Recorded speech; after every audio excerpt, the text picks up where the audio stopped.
ओम शांति। अदिति मुरली तारिका 1/1/2022।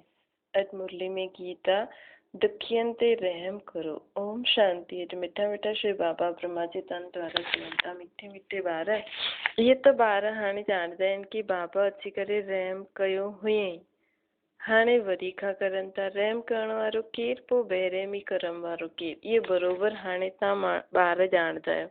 बाप रहम कयो हुयईं भारत ते, अर्थात भारत खे हीरे जहिड़ो ठाहियो हुयईं, शिष्टाचारी दैवी स्वराज ॾिनो हुयईं।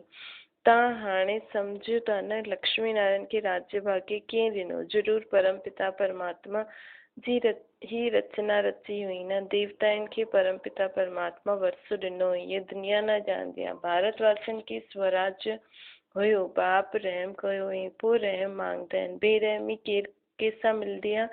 जंहिंसां दुखी कंगाल भ्रष्टाचारी ठहिया आहियूं, उनजी एफिजी वर्ष वर्ष जलाईंदा रहंदा आहिनि। हिन रावण ही दुख ॾिनो अथई न। जो दुख ॾींदो आहे उहो तंग कंदो आहे, उहा तंग कंदो आहे त हुन खां वैर कढण लाइ, हुनजी इंसल्ट करण लाइ हुनजी एफिजी ठाहींदा आहियूं। बाप चवंदा आहिनि इहे सभु पतित आहिनि, ख़ुदि खे पतित बि मञंदा आहिनि, पोइ ईश्वर बि मञंदा आहिनि। पतित बि मञंदा आहिनि, ईश्वर बि मञंदा आहिनि। चवंदा आहिनि न असां नीच पापी, पोइ आत्मा सो परमात्मा चई छॾंदा आहिनि। अख़बार में विझंदा बि आहिनि, क्राइस्ट खां 3000 वर्ष पहिरियों भारत परिस्तान हुयो। सभिनि खां पहिरियों देवता, पोइ इस्लामी बौद्धी आदि हुया। ॿारनि खे हिसाब किताब ॿुधायो आहे, विच में ॿिया बि धर्म अची वेंदा आहिनि। हाणे भारतवासी चित्रनि खे बि मञंदा आहिनि। हिन करे इहा प्रश्नावली बि ठाही आहे। हिन ते सम्झाइणु ॾाढो सहज आहे, परंतु हिन में ज्ञान न आहे। जंहिंमें ज्ञान न आहे हुनखे ॿुधू चईंदासीं। ज्ञान ॿुधी करे पोइ ॿियनि खे ॿुधाइणो खपे न। बसि सर्विस त आहे, ॿी बि ॾाढी आहे। बसि सर्विस त ॿी ॾाढी आहे, परंतु हुते स्थूल सर्विस थी वई न। कोई कमांडर, कोई जनरल, कोई प्यादा बि हूंदा आहिनि। खान पान आदि ठाहिण, इहे बि सेवा आहे। इन जो बि फल अवश्य मिलंदो आहे। सम्झंदा आहिनि ज्ञानी टू आत्मा जी असां सर्विस था करो। सेवा करण वारा दिलि ते चढ़ंदा आहिनि, सभु महिमा कंदा आहिनि। बाक़ी इहे ज़रूरु आहे ज्ञानी टू आत्मा बाप खे एतिरी प्रिय लॻंदी आहे। हिन जो मतिलबु इहे न ॿिया प्रिय न लॻंदा आहिनि। सभिनि जी सर्विस ॾेखारे में ॾींदी आहे। बाबा सां कोई पुछे मां दिलि ते चढ़ा त बाबा ॿुधाए सघंदा आहिनि। बाक़ी जो सिर्फ़ु सर्विस वठंदा रहंदा आहिनि, उन्हनि खे छा पद मिलंदो? भले राजधानी में ईंदा, परंतु पद त एतिरो न मिलंदो न। तव्हां मित्र संबंधी जी सर्विस बि ॾाढी करे सघंदा आहियो। मतिलबु त सर्विस जो ख़्यालु करणो खपे, फालतू समय न गवाइणो आहे। उन्हनि खे बाबा ॿुधू चईंदो। बाबा केतिरी सुठी पॉइंट सम्झाईंदा आहिनि। प्रश्नावली बि ॾाढी सुठी आहे। जगदम्बा आहे, ज्ञान ज्ञानेश्वरी, राज राजेश्वरी, ये लक्ष्मी नारायण। ये लक्ष्मी आहे, पहिरियों जगदम्बा आहे, ज्ञान ज्ञानेश्वरी, पोइ उहो ई वञी करे राज राजेश्वरी लक्ष्मी ठहींदी सतयुग में। इहा महिमा जगदम्बा जी हिन समय जी आहे। ॿारनि में हड्डी धारणा खपे, परिपक्व अवस्था बि खपे, तॾहिं दिलि ते चढ़ंदा। स्कूल में बि स्टूडेंट नंबरवार दिलि ते चढ़ंदा आहिनि, वैरायटी हूंदा आहिनि। इहे पॉइंट सम्झाइण जी ॾाढी सुठी आहे। जगदम्बा खे धन लक्ष्मी न चईंदासीं। इहे जगदम्बा, इन्हनि खे गॉड नॉलेज ॾिनई। इनखे सरस्वती गॉडेस ऑफ नॉलेज ॻायल आहे। ॾिसो, जगदम्बा परमात्मा जो ज्ञान ॿुधी करे दान कई न, ज्ञान दान कई। हुनजे बदिले हुनखे ॿिए जन्म में हुनखे स्थूल धन संपत्ति मिली। हिन समय हिन नाम रूप में गॉडेस ऑफ नॉलेज आहे, जे नॉलेज सां पोइ उहो लक्ष्मी पद पाईंदी। पास्ट जन्म में नॉलेज पाई, पोइ ॿिए जन्म में लक्ष्मी ठही। नॉलेज बि पाई, परमात्मा जो बि ज्ञान रतन पंहिंजी बुद्धि में धारण कई, पोइ ॿियनि खे बि दान कई त लक्ष्मी ठही वई। पास्ट जन्म में जगदम्बा लक्ष्मी हुई। हाणे बिल्कुलु क्लियर राज सम्झ में अची वियो न। पास्ट प्रेजेंट फ्यूचर छा आहे? हिकु हिकु ॻाल्हि ॾाढी सुठी आहे। लक्ष्मी कीअं 84 जन्म वठंदी आहे, किथे किथे वठंदी आहे, इहे सम्झाइण जी ॻाल्हियूं आहिनि। सम्झाइण जी ख़ुशी रहंदी आहे न। सम्झाइण सां ख़ुशी बि थींदी आहे। दान ॾींदा आहियूं त ख़ुशी थींदी आहे न। बाप अविनाशी ज्ञान रतन जो दान था करनि, पोइ ॿियनि खे बि दान करण जी सर्विस करणी खपे। सिर्फ़ु मम्मा बाबा जे पिछाड़ी थोरी पाइणो, सर्विस ते बि त लॻणो आहे न। तॾहिं त बाबा मम्मा राज़ी थींदा, बाबा राज़ी थींदा। ज्ञानवान सर्विस में जुटियल रहंदो। सर्विस में न जुटंदा त हुनखे ॿुधू चईंदासीं। उहे सम्झंदा आहिनि असां बाबा जी दिलि ते न आहियूं। ॾाढो फालतू खान पान जा ख़्यालात हलंदा रहंदा आहिनि। एम ऑब्जेक्ट ॿाहिरि में ॾाढी सुठी लिखियलु आहे। नाम लिखल आहे न, ये पतित पावन गॉड फादरली यूनिवर्सिटी आहे। बाप खां 21 जन्मनि जे लाइ तव्हांखे वरी का हेल्थ वेल्थ हैप्पीनेस जो वर्सो मिले थो न। बोर्ड ते ऑक्यूपेशन पूरो लिखल आहे। शिव बाबा जो चित्र भी आहे, लक्ष्मी नारायण जो चित्र भी आहे, एम ऑब्जेक्ट भी लिखल आहे, परंतु सम्झंदा न आहिनि, छो पुछंदा बि न आहिनि कि दुकान हूंदी आहे त हुन ते बोर्ड लॻल हूंदो आहे, ये मिल्क जी दुकान, ये फलाणे जी दुकान। सत्संगनि ते बोर्ड न लॻल हूंदो आहे, छो जो उहो नामी ग्रामी थींदा आहिनि। हिते त बोर्ड लॻल आहे 21 जन्मनि जे लाइ दैवी पद प्राप्ति करण जी शिक्षा थी मिले, परंतु पोइ बि बुद्धि में न वेंदो अथनि। पोइ अंदरि अची करे पुछंदा आहिनि हितां जो उद्देश्य छा आहे, परंतु बोर्ड पढ़ंदा न आहिनि त एम ऑब्जेक्ट सम्झी न सघनि। इस बोर्ड पढ़ंदा न आहिनि त एम ऑब्जेक्ट बि सम्झी न सघनि। सुठी रीति न पढ़ंदा आहिनि न, ॾिसणो खपे कंहिंजी दुकान आहे, परंतु कुझु बि ॼाणंदा न आहिनि। आदिदेव जो नाम बि महावीर हनुमान रखियो अथनि, परंतु इहो केरु आहे, कॾहिं थी करे वियो, ॼाणंदो न आहे। तव्हां ॿारनि खे हाणे सम्झाइण जी हिमत खपे। सम्झाइण वारनि में ही अगरि कोई विकार हूंदो त कंहिंखे तीर न लॻंदो। अगरि कंहिंखे तीर लॻी बि हो त बि शिव बाबा सम्झाईंदा आहिनि। जंहिंमें कोई अवगुण आहे त हुनजी सम्झाइणी कंहिंखे लॻी न सघंदी आहे। उहो त बाबा अची करे कंहिंखे दृष्टि ॾींदो आहे, ज्ञान ॾींदो आहे। उहो बि ईअं न सम्झे कि मां हिनखे ॾाढो सुठो ज्ञान ॾिनो। कई बार कोई ॿार कोई जिज्ञासु कंहिं न कंहिं निमित आत्मा जे साम्हूं अची वेंदो आहे, ऐं अगरि उन्हनि में एॾो परिपक्व अवस्था न आहे त बाबा उन्हनि में अची करे साम्हूं वारे जिज्ञासु खे दृष्टि ॾींदो आहे, ज्ञान ॾींदो आहे। त असांखे इहो सम्झणो खपे। अगरि असां में एतिरी ज्ञान जी धारणा न आहे, विकार आहिनि, असां में एॾी सुठी परिपक्व अवस्था न आहे, त बि असां द्वारा बाबा अगरि सुठी सेवा कराए थो त सम्झणो खपे इहो बाबा थो कराए। मुंहुं में ज्ञान आहे, मां परिवर्तन कयो, इहो उल्टो अहंकार न अचिणो खपे। जंहिंमें रोइण जी आदत हूंदी आहे न, उहो कंहिंखे ज्ञान न ॾेई सघंदो, उहो विधवा थी वेंदो। उहो कॾहिं न सम्झे कि मां कंहिंखे ज्ञान ॾेई सघंदो आहियां। उहो त बाप हुनजो कल्याण कंदो आहे। रोयो त हुनजी दुर्गति थी वई न। तव्हां ॼाणंदा असां हर्षित मुक्त देवी देवता ठहिण वारा आहियूं। अगरि रोईंदासीं त खोटा कर्म कयल हूंदा त ई रोईंदा आहियूं, त दोखो ॾींदा आहिनि।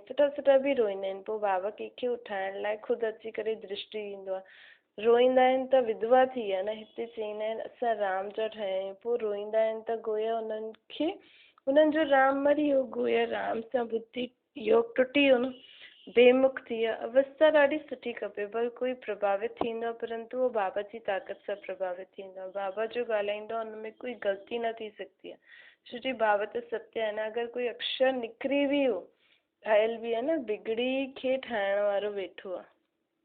अगरि निकिरी बि वियो कोई अक्षर बाबा खां, त बि बिगड़ी खे ठाहिण वारो त वेठो आहे, उहो पाण ई सही करे छॾंदो। हिन में सम्झण जी ॾाढी सुठी बुद्धि खपे। बाप त सर्विस ते उपस्थित हूंदा आहिनि न, उन्हनि खे ॿारनि जी बि रखणी आहे। बीके कहलाईंदा आहिनि त मदद बि कंदा आहिनि। कोई बीके ॿियो ई नुक़सान कंदा रहंदा आहिनि। बाबा बि ॼाणंदा आहिनि त जिज्ञासु बि ॼाणंदो आहे कि हिनजी चलन कहिड़ी आहे, ठीकु न आहे, तॾहिं लिखंदा आहिनि बाबा हिनखे पाण वटि वठी वञो। तव्हां ॿारनि खे त दलीची ॾिसी मुआफ़िक हॾियूं ॾियणी आहिनि। कोई त नवाब थी करे हलंदो आहे। बाप सम्झाईंदो आहे हिन कमाई में बि ग्रहचारी वेंदी आहे, दशायूं बदिलदियूं आहिनि, कॾहिं बृहस्पति जी, कॾहिं चक्र जी, कॾहिं मंगल जी, कॾहिं राहु जी। पोइ हिकदमि चकनाचूर थी वेंदा आहिनि। बाबा ॾाढी सुठी पॉइंट सम्झाईंदा आहिनि। चओ तव्हां त वॾा खां वॾा बुद्धिवान पढ़ियल लिखियल आहियो। बोर्ड ते त पूरो एम एन ऑब्जेक्ट लिखल आहे न। बाबा चईंदा आहिनि हीअं सभिनि खे सम्झायो कि बोर्ड ते छा लिखल आहे उहो सम्झो, एम ऑब्जेक्ट खे सम्झो, तॾहिं त हुन रुआब सां अंदरि अचनि न। लिखल आहे गॉड फादर खां वरसो थो मिले 21 जन्मनि जे लाइ, 2500 वर्ष लाइ, सूर्यवंशी चंद्रवंशी राजधानी। कोई त सुठी रीति सम्झंदा आहिनि, छो जी नंबरवार ग्राहक हूंदा आहिनि। इहे बि शिव बाबा जी दुकानु आहे। सेठ त उहो हिकु ई आहे। इहा दुकान त हज़ारों लाखों जे अंदाज में निकिरंदी। सन्यासियुनि में सन्यासियुनि जी केतिरी दुकानियूं आहिनि। विलायत में बि आहिनि। विलायत वारा सम्झंदा आहिनि कि भारत जो प्राचीन योग ज्ञान सन्यासी ई ॾींदा आहिनि, परंतु न, इहे त बाप अची करे ॾींदो आहे। मनुष्य कोई बि इहो ज्ञान ॾेई न सघे, परंतु सिर्फ़ु ॾियण वारे बाप जे नाम जे बदिले ॿार जो नाम, कृष्ण जो नाम लिखी ॾिसनि त सिद्ध करे ॿुधाइबो आहे कि हेवन स्थापन करण वारो गॉड फादर ही वेही करे हिते सम्झाए थो। पोप खे बि लिखंदा आहिनि न, भारत जी यात्रा ते अचो, परंतु हिन इहा यात्रा न कयो त पूरी न सम्झो। अगरि चओ त तव्हां वटि कंहिंखे असां मोकिलूं हिते त उहो माण्हू अची न सघनि, पोइ पोज़ीशन ॾाढी हूंदी आहे न। हिते त ग़रीब ई ईंदा आहिनि। चईंदा आहिनि क्राइस्ट बेगर हुयो, हिन समय असां बि बेगर टू प्रिंस था ठहूं न। पर कंहिं वटि धन ॾाढो आहे परंतु बेगर आहिनि। आत्मा जे हिसाब सां त ऐं सत्युग जे हिसाब सां त सभु बेगर आहिनि न। आत्मा में त कोई गुण शक्ति ज्ञान न आहे न, हुन जे हिसाब सां त सभु माण्हू भॻवान जे अॻियां त वॾे खां वॾो जेको साहूकार हूंदो आहे उहो बि भॻवान जे अॻियां हथ फैलाईंदो आहे, त बेगर ई थियो न। त बाबा चवनि था सत्युग जे हिसाब सां बि बेगर आहे, त वैसे बि तव्हां त ॿिए कंहिंजे अॻियां न, मुंहिंजे अॻियां त मांगो त उहो त रॉयल बेगर थी विया न। चईंदा आहिनि क्राइस्ट ग़रीब आहे, ज़रूरु ग़रीब में ई ईंदो ज्ञान वठणु। सलामी त भरणी आहे, क़यामत जो समय आहे, हिसाब किताब चुकतो थियणो आहे। नंबर 1 सलाम करण वारो इहो बि हिते वेठो आहे, त उहो बि ईंदा। तव्हांजो ही सूर्यवंशी चंद्रवंशी राजधानी स्थापना थी थिए, त मुख्य चित्र ई लक्ष्मी नारायण जो आहे, फर्स्ट सेकेंड थर्ड उन्हनि जे चित्र हलियल आहिनि। असांजा त चित्र विनाश थी वेंदा, एक्यूरेट चित्र थोरी कोई हिते न आहिनि, न ठाहे सघंदा आहिनि। बाबा चईंदा आहिनि दिलवाड़ा मंदिर में बि जगदम्बा ऐं लक्ष्मी नारायण जा चित्र आहिनि, परंतु कंहिंखे पतो न आहे कि ज्ञान ज्ञानेश्वरी सो राज राजेश्वरी ठहींदी। ज़रूरु हुनजा ॿार बि हूंदा। पढ़ाई खे सोर्स ऑफ इनकम चइबो आहे, ब्राह्मण ई पढ़ी करे देवी देवता ठहींदा आहिनि। केतिरो क्लियर आहे न। बाप चईंदा आहिनि मूंखे ॿारनि जो शो करिणो आहे, हीअं न हुनजो फल हुनखे मिलंदो। बाबा चईंदा आहिनि अगरि कंहिंमें मां अची करे शो कयो त हुन ॿार खे थोरी फल मिलंदो, ॿारनि खे त पंहिंजी महिनत करे फल वठिणो आहे न। मां सर्विस कंदो आहे, उहो त जंहिंखे दृष्टि ॾींदो आहे हुनजी तकती। हीअ जगदम्बा केरु आहे, छा प्रालब्ध पाई अथई, हिन ॻाल्हियुनि खे मनुष्य न ॼाणंदो आहे। बाप सम्झाईंदा आहिनि मिठा ॿार रोइण बि अपशगुन आहे, अपशगुन आहे। इहा बेहद जो बाप जो घर आहे, जो ख़ुदि रोईंदो आहे उहो ॿियनि जी छा सर्विस कंदो, करे करे हसाईंदो।